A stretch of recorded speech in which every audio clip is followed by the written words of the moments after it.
మన దగ్గరికి వచ్చి ఇప్పుడు మాట్లాడేస్తారు నరేష్ గారు అవర్ బచ్చలమల్లి. అందరికీ నమస్కారం అండి. ముందుగా ఇక్కడికి వచ్చిన తెలుగు సినిమా అభిమానులందరికీ నా తరపున మా యూనిట్ తరపున చాలా చాలా థ్యాంక్ యూ. ఈ ఈవెంట్ ఇంత లైవ్గా చేస్తున్నందుకు, ఇంత కలర్ఫుల్గా, ఇంత గోళతోటి. అండ్ అలాగే మా మీడియా మిత్రులు అండ్ మా జర్నలిస్టులు అందరూ, వాళ్ళందరికీ వచ్చినందుకు చాలా చాలా థ్యాంక్ యూ. బచ్చలమల్లి దీని గురించి చెప్పాలంటే డిసెంబర్ 27, 2021 లవ్ యూ అమ్మా. సో ఆ రోజు నాకు వచ్చి చెప్పడం జరిగింది. దాని తర్వాత అప్పటి నుంచి ఇప్పటి వరకు దాదాపు 3 సంవత్సరాలు పట్టిందండి. ఆ 3 సంవత్సరాలు ఈ సినిమా గురించి చెప్పాలంటే ముఖ్యమైన వ్యక్తి సుబ్బు గారి గురించి చెప్పాలి. ఈ 3 years ఆయన దేని గురించి ఆలోచించలేదు, దీని గురించి తప్ప. సో అది నాకు బాగా నచ్చిందండి. చాలామంది చెప్తారు సినిమా కథ చెప్పినప్పుడు చాలా బాగా చెప్తారు, బట్ తీసినప్పుడు కూడా అలాగే తీయాలి. ఆయన ఎంత బాగా చెప్పారు, అంతకు మించి బాగా తీశారు. అండ్ అది నేను చాలా కాన్ఫిడెంట్గా ఎందుకు సినిమా చూశాను కాబట్టి నేను చెప్పగలుగుతున్నాను. అండ్ మేము చాలా డిస్కషన్ చేసాము. అంటే నా సినిమాల్లో అంటే మనకి తెలుస్తాయి కదా ముందు సినిమాల్లో ఏం తేడా వస్తున్నాయి, మనం ఎక్కడెక్కడ మార్చుకోవాలని మనం కూడా కూర్చొని అనలైజ్ చేసుకున్నప్పుడు చాలామంది నాకు చెప్పిన కంప్లైంట్, మీ సినిమాలో సాంగ్ సరిగ్గా ఉండలేదండి, సాంగ్ సరిగ్గా ఉండలేదని చెప్పారు. సో మీ ఇద్దరు ఫస్ట్ కూర్చుని అదే ఏమంటే చాలా రోజుల తర్వాత మనం వస్తున్నాం, ఒక సాంగ్స్ బాగుండాలండి, ముందు సాంగ్స్ ఇంపాక్ట్ చేయాలి. This is been the complaint I been hearing. అంటే ఆయన విశాల్ గారు దాదాపు 6 నెలల ముందు నుంచే, సినిమా స్టార్ట్ అవ్వకుండా 6 నెలల ముందు నుంచే కూర్చుని అన్ని సాంగ్స్ కంప్లీట్ చేశారు. సో ఆయనకి అలాగే విశాల్ చంద్రశేఖర్ గారికి చాలా చాలా థ్యాంక్ యూ. చాలా కష్టపడి చాలా ఇష్టపడి చేశారు సినిమా.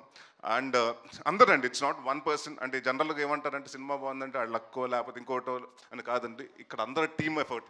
రిచర్డ్ ప్రసాద్ గారు కెమెరామెన్ గారు అలాగే ఉంటుంది, కెమెరా వర్క్. మా చోట ప్రసాద్ గారు ఆర్ట్ డైరెక్టర్, మన ఎడిటింగ్ అలాగే ఉంటుంది. మా బ్రహ్మకడ్లి గారు ఆర్ట్ డైరెక్టర్, ఆయన వర్క్. అంటే ఇట్స్ లైక్ అందరూ 24 క్రాఫ్ట్స్ కలిస్తేనే సినిమా. సో ఈ సినిమాకి నేను కాన్ఫిడెంట్గా చెప్పగలుగుతాను. అంటే రేపు సినిమా చూసిన తర్వాత కూడా చెప్తారు, ప్రతి ఆర్టిస్ట్ గురించి మాట్లాడతారు, ప్రతి టెక్నీషియన్స్ గురించి మాట్లాడతారు. ప్రసాద్ బెహ్రా ఇంకా ఇలాగే నువ్వు ఇప్పుడు ఏ అరుపులు వస్తున్నాయో, నువ్వు స్క్రీన్ మీద వస్తుంటే థియేటర్లో రేపు ఇలాగ అరుపులు రావాలని కోరుకుంటున్నాను. And one of the finest actor అండి. అండ్ చాలా సటిల్గా చేస్తాడు, చాలా and one of the good writer also. And నేను కూడా నిన్ను ఒక నెక్స్ట్ వెన్నెల కిషోర్ లాగో లేకపోతే ఒక సత్య లాగో వైవహర్ష లాగో ఒక పెద్ద స్థాయిలో చూడాలి. అండ్ డెఫినెట్గా ఐ నో 1-2 yearsలో నువ్వు డెఫినెట్గా మాకు కూడా డేట్లు ఇవ్వు, ఆ స్థాయికి బిజీ అవ్వాలని కోరుకుంటున్నాను. అండ్ మా మధు గారు ప్రతి చోట అంటే దేవుడు వరం ఇచ్చిన పూజ వరం లేనట్టు ఈయన డైరెక్టర్ ఓకే అన్నా కూడా ఈయన వెనకాల నుంచి మానిటర్ వెనకాల నుంచి ఇలాగ అంటుంటాడు. థర్డ్ ఎంపైర్ డిసిషన్ లాగా మేము ఆయన కోసం చూస్తూ ఉండాలి ఏం జరుగుతుందని. సో ప్రతిదీ అంటే ఆయనకి అంత పర్ఫెక్ట్గా ఉండకపోతే ఆయన ఒప్పుకోడు. సో ఎప్పుడు అదే చెప్పారు కదండి, అంటే పెగ్గు కాడి నుంచి అన్నింటిలో ఆయన చాలా దగ్గరగా పాత్ర చాలా పోషించారు. సో థ్యాంక్ యూ అండి.